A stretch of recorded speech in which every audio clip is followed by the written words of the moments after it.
Now, 3, 2, 1, go ahead. Luke, you should just relax. Let's chill out. It's getting late and anything can happen, said Luke's good friend Anthony, urging him not to fly the plane so late. No, Anthony, this is my job, and I have to do it as I am told, 2 a.m. or not. Luke seemed confident in his abilities to get through one of the toughest flights in his life, which was going to go on for 3 hours. Could he do it? Anthony thought. Anthony, one of Luke's best friends, was also a pilot. Anthony asked for a day off. He wasn't feeling good in the morning and could not control any flights for the whole day. He was a type of person who likes to not do anything and just rest most of the time he had. But Luke was very unlike of Anthony. He was ready to work extra if he felt needed and always helped new pilots on their first flights. Luke never decided to back down from a flight. He knew that this was his job, and he was determined to do it right, even though he was by far not the best at it. He wasn't the most confident man when it came to actually flying a plane. There were a lot of mistakes that Luke did in the past.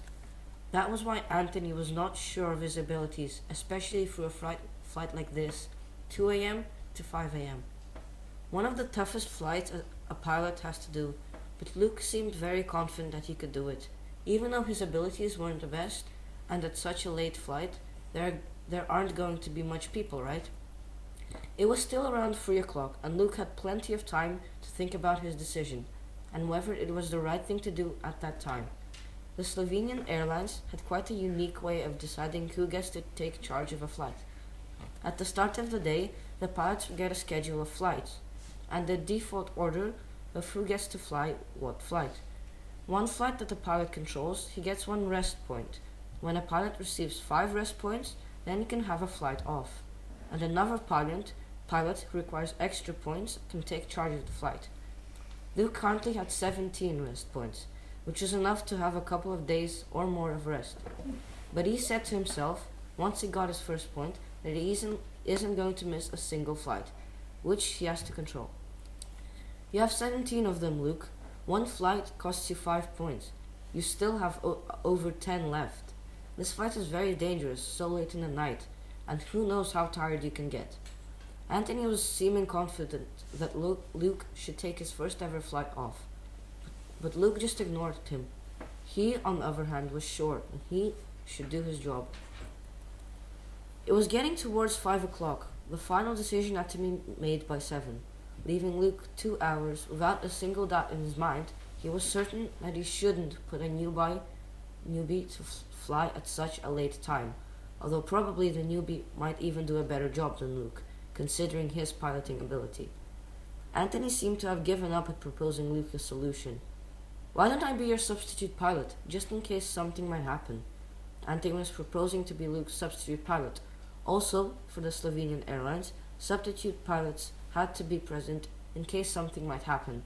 Not too long ago, during a flight to Edinburgh, the main pilot went unconscious after it seemed like he saw a bird in the window. A substitute pilot had to come in and land the plane, which he did. The main pilot at that time was quite ironically Luke. Remember the Edinburgh flight? Yes, I remember that. Can you stop reminding me of that every day? Until it was decided that Luke was going into the flight with Anthony. His headache seemed to be gone, and since he was sick, no rest points were taken away from him.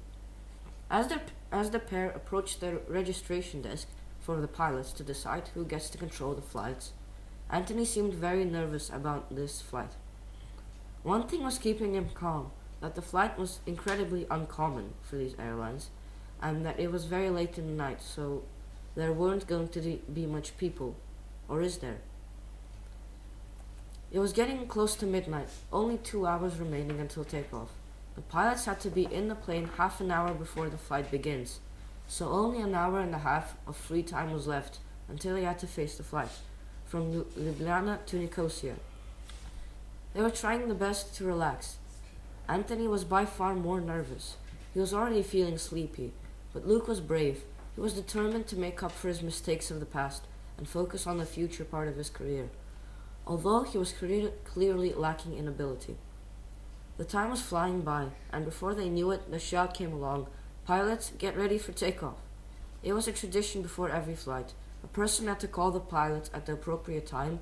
Always, it was one phrase that was shouted every single time, and the pilots knew that was the time which they had to get into the minibus that would take them into the plane, in which they got ready to fly the plane. Luke and Anthony arrived near the entrance of the plane, and they were just about to walk in through the door and get into the cockpit, in which they would set up everything and get ready for the flight. They were both getting very sleepy. They couldn't take much more of the anticipation for the flight to finally begin. It was seen that Luke was also getting worried. He knew that sitting there for 3 hours was quite a dangerous task, knowing that it was already way past midnight. It was time for the passengers to arrive from their buses and get to the plane. Luke and Anthony were looking out of the cockpit window and saw the bus arrive. Again, and yet again. The pair was stunned at the 3 buses that arrived. That was definitely going to be a full plane of people. The pressure was growing on them, and they were feeling it. Probably the extreme rareness of this flight was definitely calling the people in, although it was already 2 in the morning. 10 minutes were remaining until the plane had to be taken off. As 10 minutes went past, they were still there, on the ground. They were hearing the passengers, which were very upset at the time it was taking to take off. Suddenly, Luke grabbed the steering wheel and took off. Anthony was there, sleeping. Luke was clearly annoyed at him for falling asleep at this time, but you can't really blame him that much. It was already 2 a.m., but Luke was still there, still alive. Half an hour passed. Luke was getting very sleepy. The only thing that was keeping him awake were his thoughts. He knew that he had to land the plane, because Anthony was still asleep.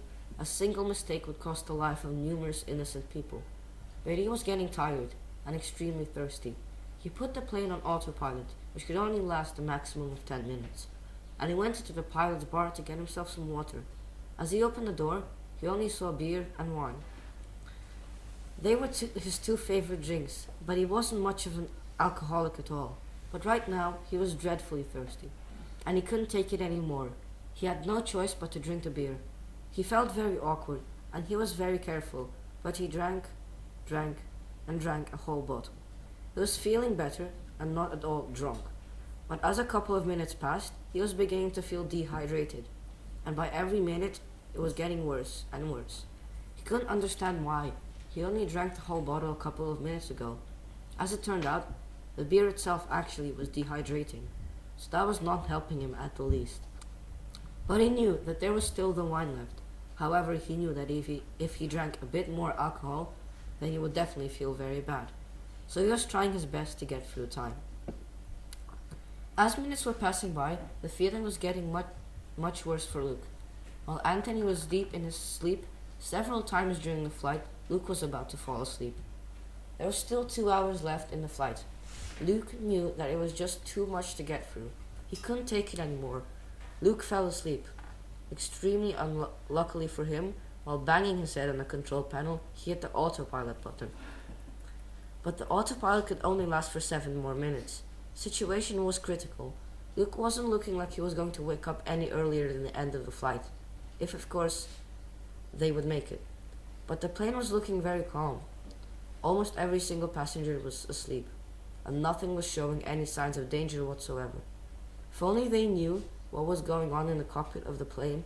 The autopilot was expiring, and time was running out before the plane would end up free-falling down to the sea, which they were flying above. Anthony was looking as if he was waking up. His eyes opened, and to his horror, he saw Luke asleep, and in panic he was shaking and pushing Luke vigorously. Luke also woke up when the autopilot had 5 seconds left on it. Luke and Anthony managed to remember the situations they were in after the quick nap that they took.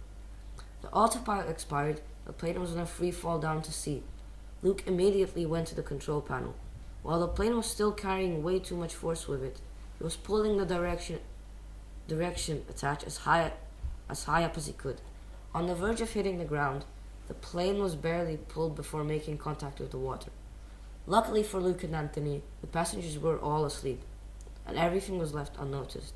As both of them glanced at each other, they knew that was a very close call. Now they would certainly be awake for the rest of the flight after what happened just then.